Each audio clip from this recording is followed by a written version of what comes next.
There is a military concept that most people have never heard of. It is older than gunpowder, older than standing armies, older than the idea of the nation-state itself.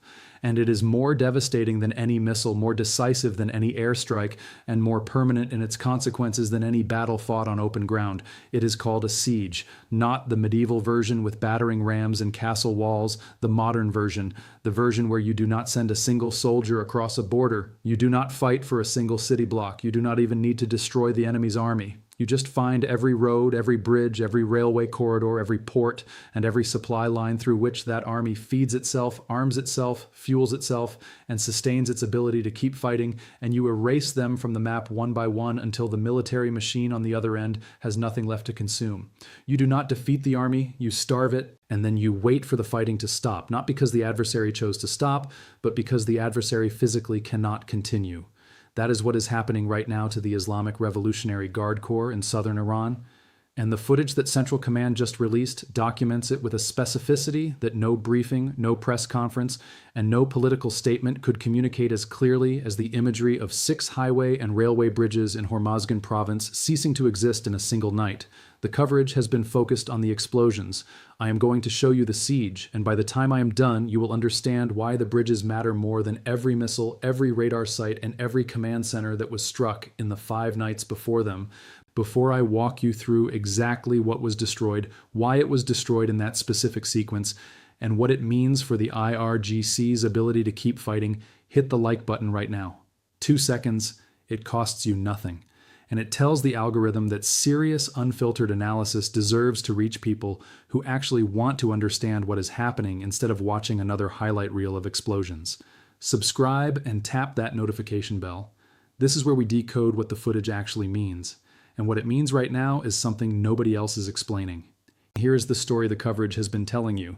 The United States military is conducting airstrikes against Iran. Targets are being hit. Footage is being released, maps are being updated, missiles are being intercepted. The coverage treats each night of strikes as an event, a collection of targets destroyed, damage assessed, and then the cycle resets for the next briefing. That version of the story is accurate on the surface and completely misleading in its framing. Because what Central Command executed over 9 consecutive nights against Iran was not a series of independent strike packages hitting a rotating list of military targets. It was a 6-phase campaign with a coherent strategic architecture, and every phase was designed to set the conditions for the one that followed. The first 5 nights built the platform. Coastal radars eliminated, missile batteries struck, air defense networks suppressed, fast attack boats destroyed, command centers in Tehran obliterated. All of that was preparation. All of that was clearing the path. Night 6 was the transition point. Night 6 was the moment the campaign stopped being about what Iran fights with and started being about whether Iran can keep fighting at all. That distinction between degrading an enemy's weapons and severing the system that replaces those weapons is the single most important shift in this entire conflict. And almost nobody in the coverage is framing it that way because the footage of a bridge collapsing is less dramatic than the footage of a missile battery exploding. But the bridge is what ends the war. The missile battery is what makes the news. I need you to stay with me through this because the next section is where the real analysis starts. And it requires understanding something about southern Iran's geography that the daily strike updates never explain. Bandar Abbas is not simply a port city on Iran's southern coast. It is the central nervous system of everything the Revolutionary Guard does in the Persian Gulf theater. Every missile that gets positioned along the coastline to threaten commercial shipping in the Strait of Hormuz had to travel a road to get there. Every drone that gets loaded onto a truck and driven to a coastal launch position moved through the highway network connecting Bandar Abbas to the Iranian interior. Every barrel of fuel that keeps IRGC patrol boats operational, every replacement radar component, every round of ammunition for the fast attack boat crews, all of it flows through the highway and railway corridors that connect the southern coast to central Iran and ultimately to Tehran. Bandar Abbas is the pipeline terminus of the IRGC's entire southern logistics system, and the bridges that carry that pipeline across the riverbeds and ravines of Hormozgan province are the valves through which everything flows. What Central Command did on Night 6 was not destroy a bridge. It was shut off every valve simultaneously, and the implications of that action compound with every hour that passes without those bridges being rebuilt, a process that would take months under peacetime conditions and is functionally impossible while American aircraft have demonstrated the ability to destroy any fixed infrastructure in Iran in a single pass.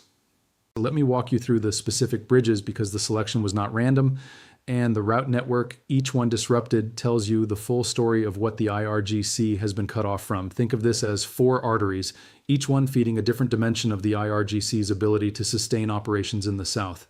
When you see how all 4 were severed in the same operational window, you will understand why this is a siege and not a bombing campaign. The first artery was the Goria Bridge on the Bandar Abbas to Khmer to Larak route. This is not a secondary road. This is the main coastal highway connecting Bandar Abbas northward along the Gulf Coast to the junction points where inland routes branch toward the Iranian interior. Destroying the Goria Bridge does not merely block one road, it forces any vehicle attempting to move supplies from the interior to the coast, or from the coast back to interior storage points, onto alternatives that may not exist at the necessary capacity, may not handle the weight of military fuel tankers and equipment transporters, and may themselves already be in the targeting database for the next night's strike cycle. That was the primary route, gone.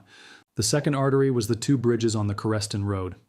These represent something military planners call redundancy elimination, the deliberate targeting of the backup routes that IRGC logistics officers would have identified as alternatives the moment the primary route was compromised. The lesson of nights 1 through 5 is that the American target list is generated from the same intelligence picture that the IRGC uses to understand its own infrastructure. When American planners decide to cut the supply lines to Bandar Abbas, they do not destroy the most obvious bridge and wait. They destroy the obvious bridge, the backup bridge, and the tertiary route simultaneously in the same operational window, before the IRGC can redirect its supply flow to the alternative paths. The IRGC's logistics officers woke up on the morning of July 18th to find that their primary route was gone, their backup routes were gone, and the planning time they would need to identify new routes is time they simply do not have while their forces continue consuming supplies in real time. That was the redundancy, gone. The third artery was the bridges near Latadan, Keshar, and Maru village. These are not the headline infrastructure of the supply chain. They are the connective tissue, the smaller crossings and route segments that allow the movement of smaller convoys and provide the routing flexibility a logistics network needs to adapt when its primary arteries are cut. By striking them in the same window as the larger bridges, Central Command did not merely cut a road, it eliminated the entire routing flexibility of the logistics network simultaneously, leaving the IRGC in the south with whatever supplies are physically present at forward positions and no reliable way to replenish them. That was the flexibility, gone. The fourth artery was the Chabahar Port Control Tower, struck for the 3rd time in this conflict and this time completely destroyed. Chabahar has been Iran's alternative maritime gateway, positioned on the Gulf of Oman outside the Strait of Hormuz, theoretically providing a logistics corridor that does not depend on the strait's navigability. 3 strikes across 3 separate engagements, now total destruction. The supply chain redundancy that Chabahar was supposed to provide has been eliminated alongside the road network redundancy that the bridge strikes eliminated on the same night. That was the alternative. Gone. 4 arteries, 4 dimensions of the supply system, 1 unmistakable conclusion. The IRGC's southern military apparatus is now running on whatever was pre-positioned at forward locations before Night 6. Missiles already at launch sites, fuel already in storage tanks at coastal positions, ammunition already distributed to forward units, food and water already stockpiled. When those pre-positioned supplies run out, and they are running out right now, the IRGC's ability to sustain operations in southern Iran ends, not because of any single decisive strike, but because the cumulative siege has consumed their operational reserves while eliminating the system that would replenish them. That convergence, all 4 arteries severed in the same operational window, is the most significant tactical shift in this entire conflict. It is not a bombing campaign anymore. It is a siege. And sieges do not end with a dramatic explosion. They end with a quiet, irreversible countdown. If this analysis is landing for you in a way the daily strike updates never have, take 10 seconds. Subscribe if you have not already. Hit the notification bell. And share this video with one person who needs to understand what is actually happening in the Persian Gulf right now. The coverage gives you explosions. I am giving you the strategy behind them. That distinction matters, and this kind of analysis does not spread by accident. Now let me show you why the numbers confirm the siege is already working. Because the IRGC's own behavior is the most honest assessment of its strategic condition available from observable data. In the same period that Central Command destroyed those 6 bridges, the USS Abraham Lincoln's Carrier Strike Group and its associated defensive architecture intercepted 111 Iranian ballistic missiles, every single one of them, 0 penetrations.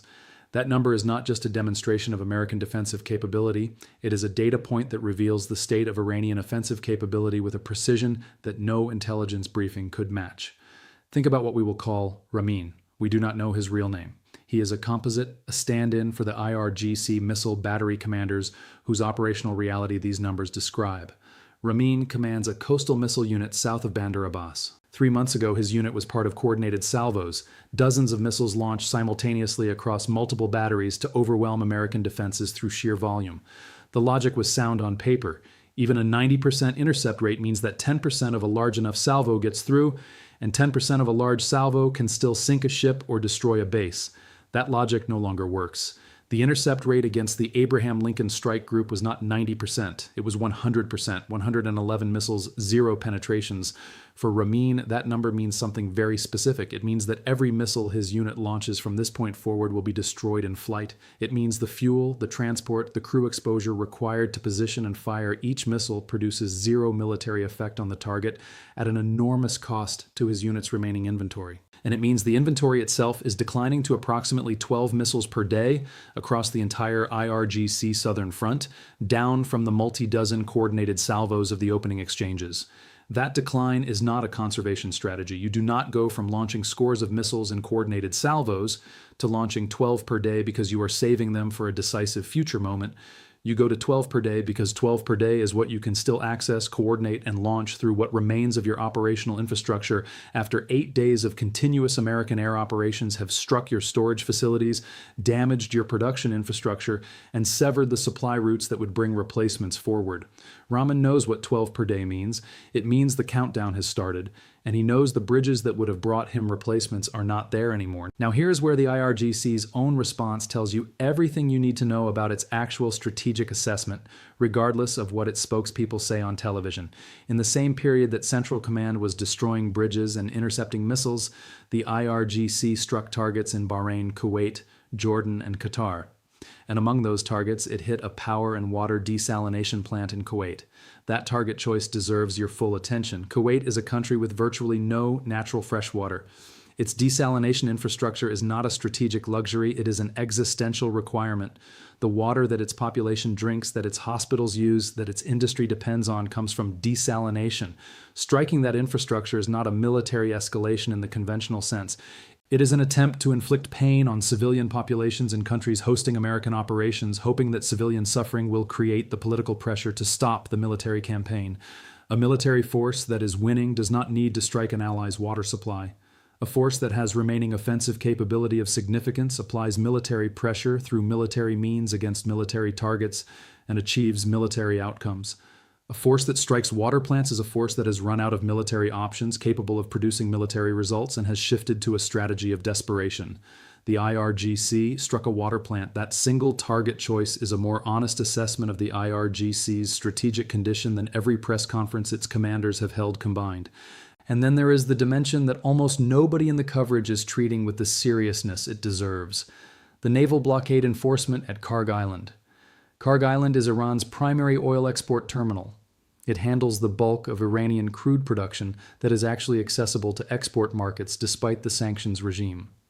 A Curacao-flagged supertanker carrying approximately 38 million barrels of Iranian crude over its operational lifetime ignored multiple U.S. Navy warnings and continued its approach toward the island.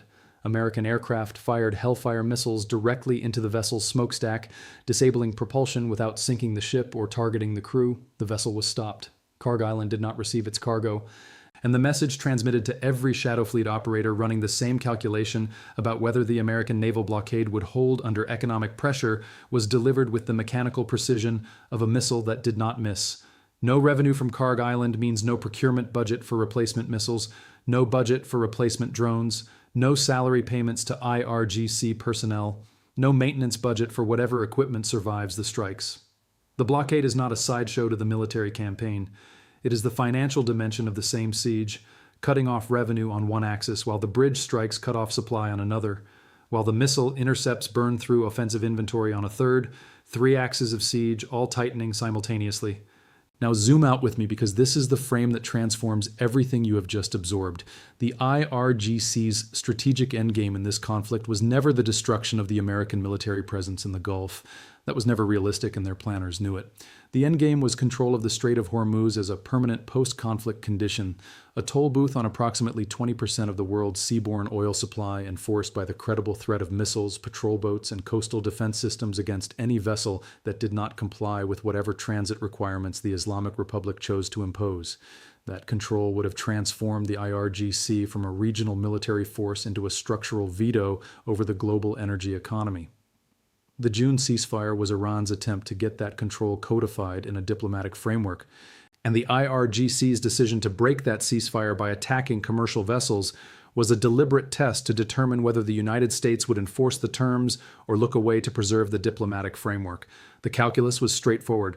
If America looks away, the toll booth is real. If America responds, Iran's military infrastructure imposes enough cost to make the American response politically unsustainable before the IRGC's capability is exhausted. That calculus was wrong on every count. Wrong about American political will, wrong about the cost the IRGC could impose on American operations, wrong about the timeline over which IRGC capability would degrade, and wrong, most fundamentally, about the gap between what the IRGC had built on the surface and what it had actually protected against the specific scenario now unfolding.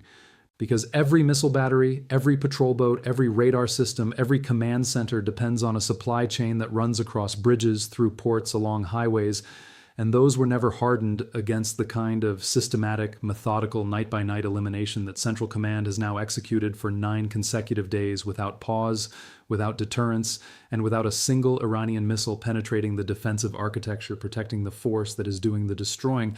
The IRGC wanted a permanent toll booth on the Strait of Hormuz. What it got instead is a siege. The bridges are gone. The supply routes are severed. The missiles are being intercepted by the hundreds. The oil revenue is being blocked at the terminal. The missile firing rate has declined to 12 rounds per day.